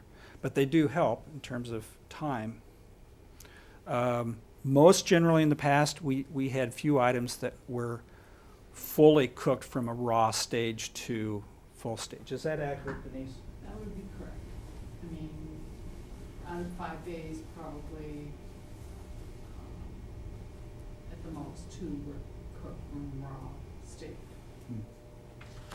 Is there any collaboration you can do with like LPS and all of the kitchens they have that maybe prepare and then just deliver or something? So you've got the staff there and maybe in conjunction with what they're doing daily for the student population? Absolutely. We just talked about this week. We have, LPS is a good example, Southeast Community College is an example, University of Nebraska is an example that we'll be reaching out to. We've also had discussions with Community Action Program in partnership about their concept of what's called a community kitchen. Each will present its own dynamics, and we need to dive into it further.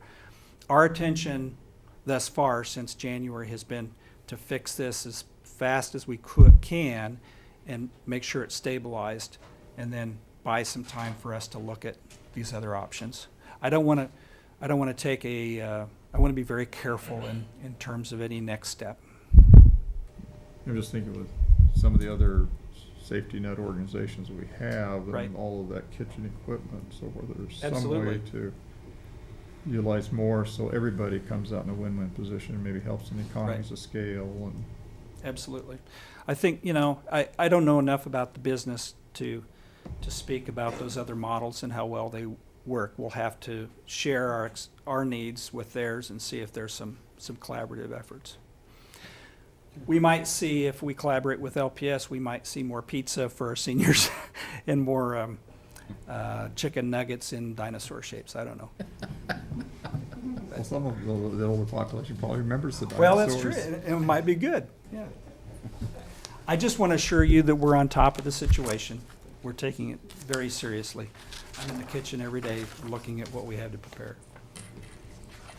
Okay, very quickly I'll close. In terms of our challenges and budget implications, we have our past program cuts address really low priority areas within the agency. I shouldn't say that totally. There are some that were more impactful. But I think in terms of the impact on the volume of lives, these were more low-hanging fruit in what we would have called Tier 3 programs. So we have 3 tiers, and Tier 1 is most critical, Tier 2 is critical, Tier 3 is less critical. And we've gone through our Tier 3 programming. We've lost 17 positions, either through total elimination to deal with budget cuts, or shifted them to federally funded programs when we had openings over the last 10 years.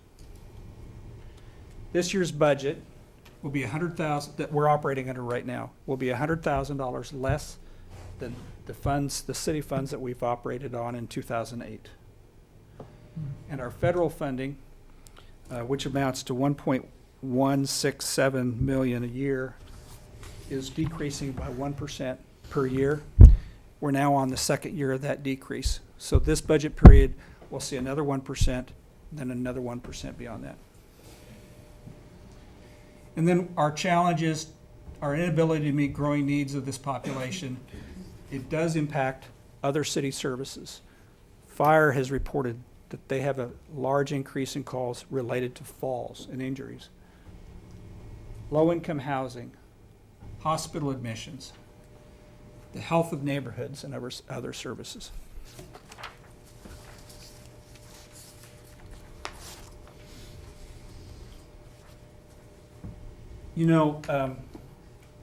These services impact our families and it impacts our neighbors. The results of these services improves well-being. We address unsafe living conditions. They're vital nutritional services in order to improve and maintain health. It reduces falls and assesses other health needs, and it does have an economic impact. With assessment and an increased awareness of small investments that we can make for someone to avoid institutionalization, it will save our community more dollars in the long run. In terms of specific budget implications, we have a need of two vacant FTE positions in our first service and care management programs, but I can't afford to fill those positions in the new budget because we're trying because of the base budget level being where it is. So I need to fund those positions in order to keep up with the volume of services and reduce the delays that we're seeing. Just returning calls in our first service unit to then get assigned to a caseworker. We're ending each day with at least 15 calls unanswered because of our capacity. And then they're on this list, which may end up causing us to be 7 to 20 days out in terms of a home visit. And I'll be including, as mentioned before, retaining our meal services so that we can ensure a strong meal program.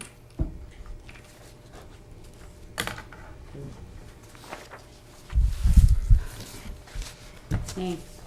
You anticipate the 2 FTEs that you're looking to fill vacant positions, are those to be totally city funded, or is there any share of cost on those FTEs? That's what I need in city funding to make those happen. So are you looking at more FTEs you want? because Well, of it's county it's and federal grants? or- if you look at, well, I'm not getting any more money in state money. I'm getting less money in federal money. We are, in order to afford retaining FTE levels that we're at right now, we're eliminating one of our outreach positions. But I have, on average, I think it's about 40 FTEs that are city employees. We have 91 total that are both federal and city employees. I've got 2 spots out of that 40 that are now vacant that I can't afford to fill in the budget. So I'm not decreasing my FTE number, but I need more money in order to fill those positions. So overall FTE count, I'm remaining the same as what I have been this last year. Does that make sense? On your consumer payments, those who can afford to pay something or whatever, can you talk just a little bit about that mixture of revenue, or is this just totally provided and there's no cost to the consumer? So we're required to provide opportunities for the client to contribute towards their assistance. And we do that in a variety of ways through our programs. We cannot deny services if someone says that they can't afford to pay. You know, I'm sure we all see these advertisements on TV and other media, forms of media, that for $19 a month or something, you can help feed some situation. As I recall in past informational sessions, it's those voluntary payments are like on a daily basis. Is that correct? Or is there some type of subscription, or where somebody could say, I'll pay a year, or maybe even in the community offers, so to speak, scholarships for our challenged elderly population or whomever. So that makes sense, that, or even those that could afford it say, oh, I'll pay $500 a year. So you keep the administration cost and monitoring that, collecting it and all. Yeah, it depends on the service. So for example, when we have a durable medical equipment, for example, someone's coming out of rehab and they need a device to help them get out of a toilet or something, then we will provide a suggested contribution level for the period of time in which they're using that item. That would be more ongoing. In another case where we may have a care provider or care manager going into a home, doing an assessment, and then accessing some cleaning services, for example, for the client, that's more of a one-time basis versus long-term. So for one time, it's usually an offer at that point. If it's more long-term, sometimes those mailings are like once a month. Sometimes it's grouped into a longer period of time. But we always offer the opportunity for them to contribute towards their own services. The population that we're dealing with in terms of these services are generally in that 150, slightly above category. So we don't see a tremendous amount of revenue from that, but we do see some, yes.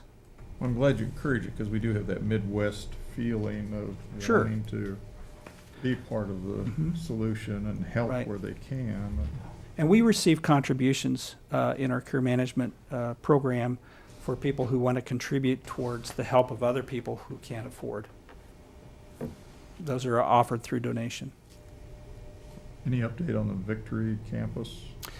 You probably know as much as I. They rebid it out, and the developer thinks it's going to be another 12 to 18 months before we hear word from the VA. Gotta love red tape. All right. Thank you. Thank you. Okay. We have one more goal. I'm sure we can wrap this up in 10 minutes, so. I believe we can. All right. So assure appropriate access to health care. Strong predictors of access to quality health care include having health insurance, a higher income level, and a regular primary care provider or other source of ongoing health care. Persons with health insurance are more likely to have a specific source of care and to receive appropriate preventive care. These factors contribute to healthy and productive people thriving and achieving their optimal health and quality of life. The number one barrier to accessing health care is lack of health insurance. In Nebraska, Medicaid is more generous to children than adults, and we are one of 18 states that have not expanded Medicaid to poor, childless adults. Our department and our partners focus on helping this population who do not make enough to receive assistance buying insurance in the marketplace because they are making too much or are otherwise ineligible for Medicaid. They are people caught in the gap, and our goal is to assure that at least 90% of Lancaster County adults ages 18 through 64 have health insurance to improve their access to a medical home. While certainly there are people who can afford health insurance but who elect not to buy it, the majority of the uninsured in our county are employed low-wage workers. This year, there are many changes proposed to the Affordable Care Act. At this point, federal funding for subsidies to buy insurance in the marketplace and Medicaid expansion continue, but the mandate for health insurance ends January 1st, 2019. Therefore, we expect the number of insured adults to decrease. Despite the confusion about health insurance and the shortened time in which people could enroll, service statistics show that Lincoln Lancaster Health Department, Community Action Partnership, and Blue Stem Health collectively experienced a 22% increase in the number of people seeking help obtaining health insurance this year compared to last year. And it was about 4,531 people versus 5,527 people this year. Moreover, we are very close to achieving the indicator of lowering the number of adults in Lancaster County who could not visit a doctor due to the cost. Our goal is no more than 10%, and last year we were just above that at 10.2%. Again, if key components of the Affordable Care Act are eliminated, we are likely to see more people without access to a medical home. We are also close to achieving no more than 16% of adults in Lancaster County without a personal doctor.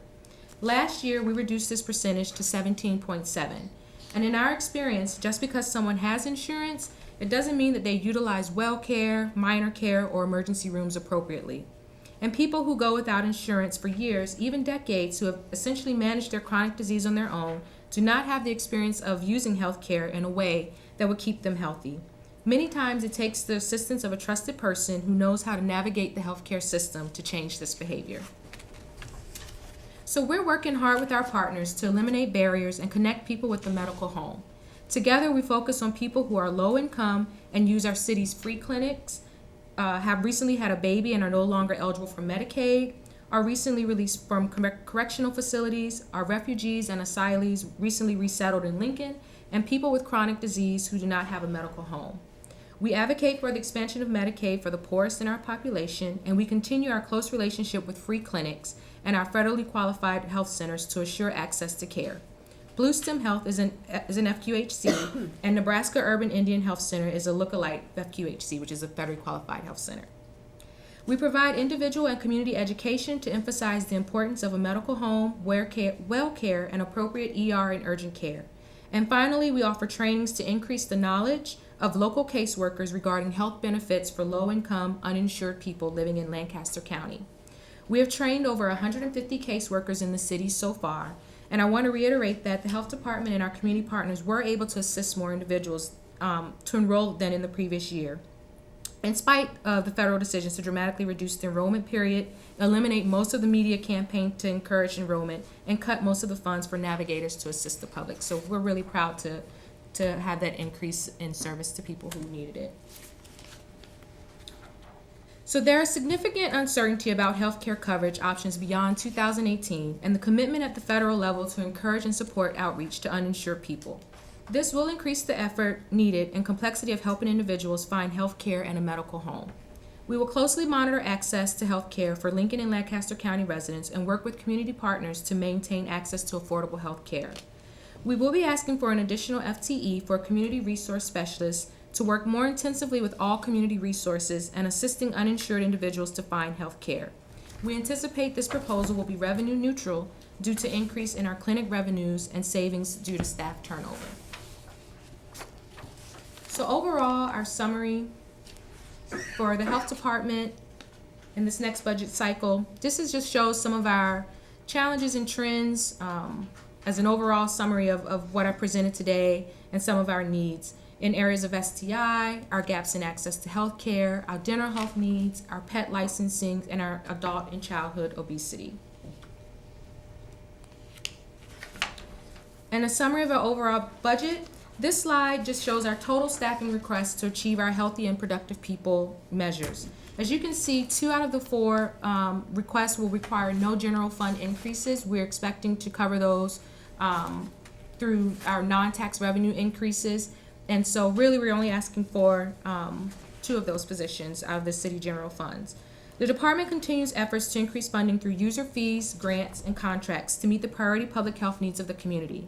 We have reached the point where we must have additional staff to meet the current challenges, and we have been successful in increasing fee revenue in our dental and health clinics. We anticipate being able to add positions using fee from that revenue. In conclusion, a community that invests in its efforts to maintain the community's health status, support active living in vulnerable populations, and assure appropriate access to health care creates conditions by which people can grow, thrive, and lead healthy and productive lives. As such, a healthy community continually creates and improves the environment and expands resources such that the prerequisites for health are provided and all citizens of the community move toward the broad definition of health. Setting goals to measure the performance and progress in improving the community's health reinforces the commitment and investment in the health and well-being of its residents. Moreover, in a healthy community, community leaders are aware of the community's needs and dynamics, and our intent today was to present those needs in a way that shifts the focus of health and a healthy community from an individualistic medical view to a view that considers health within the context of the social environment and policy perspective. We, meaning health, public works, public safety, parks and recs, urban development, planning, aging partners, and others, all have a role in creating an environment whereby people are healthy and productive. And we're committed to working with each other in a more meaningful way to achieve this outcome. Thank you so much for your attention to our presentation. We had a lot to present, and are there any further questions? Thank you, such a comprehensive presentation. You've had some great maps up there. I wondered how you're maybe collaborating with the Community Health Endowment's mapping project to not only serve in a central location in our city with able access to your clinic, but also to target areas of high need with relationship to health, specific health problems. Yes, we work very closely with the Community Health Endowment, and in fact, Raju, our epidemiologist, we provided a lot of that data for the project, and so we're very connected with Community Health Endowment. And will your programs be utilizing that data to try and, be more location specific in the city, or how do you intend to use the new knowledge we have about high need areas? Yes, absolutely. I mean, we can look at those maps and some of the data that we have, and we can target interventions based on the data. And that's one of the things that I was trying to convey with, there's so much new data that's coming in now, and being able to process that data, analyze it, and do those targeted interventions is why we need that additional epidemiologist to help us sort through all this new information that we're getting. I mean, even when you talk about electronic health records from hospitals and the data that's being collected through those exchanges, really gives us another picture, a complete picture of our community. And so we want to be able to be on the forefront of that and be able to capitalize on what we're seeing and address issues.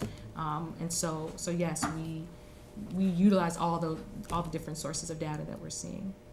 Again, just another opportunity to thank Raju for all his work on Absolutely. data and Yes. helping out the entire city across all the departments with data collection. Okay. Thank you very much. Thank you. John, I have a card for you to sign.